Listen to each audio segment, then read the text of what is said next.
তো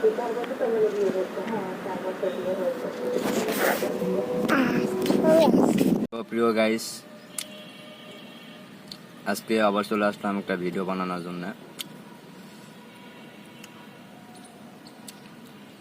দয়া করে সবাই আমার চ্যানেলটা সাবস্ক্রাইব করবেন এবং সবাই আমার পাশে থাকবেন। একটা বিষয় নিয়ে আলোচনা করব, সেটা হলো রাজনৈতিক বিষয় নিয়ে।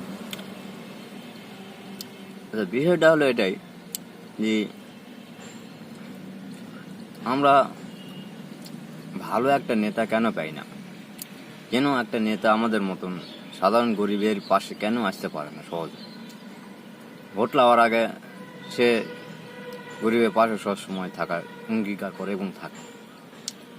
ভোট পাওয়ার পর 5 বছর যখন ক্ষমতা চলে যায় তখন আর তার খোঁজ পাওয়া যায় না। তো মূলত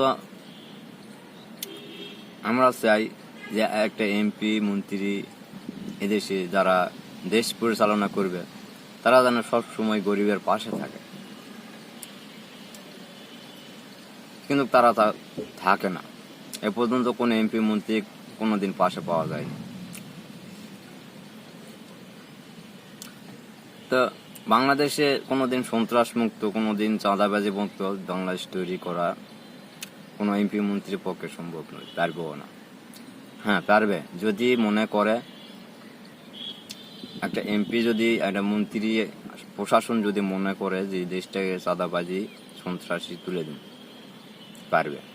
কিন্তু তারা যে এখানে করে না। বড় একটা কোনো সমাবেশ করলে কি করে, একটা ওয়ার্ডের যে সভাপতি আছে তাকে বলে যে তোর 10টা লোক নিয়ে দাঁড়াবে সমাবেশে। ওই 10টা লোক নিয়ে যায়। এই যে 10টা লোক লেগে গেল, 10টা লোক কিন্তু এমপি মন্ত্রী চিনে না। এমনকি এমপি মন্ত্রী তো তাকে চিনে না, যখন পাশ হয়ে যায় ওই সভাপতি, ওই ওয়ার্ডের সভাপতি তারও কাজ চিনে না। তাহলে দেশে কিভাবে উন্নতি হবে?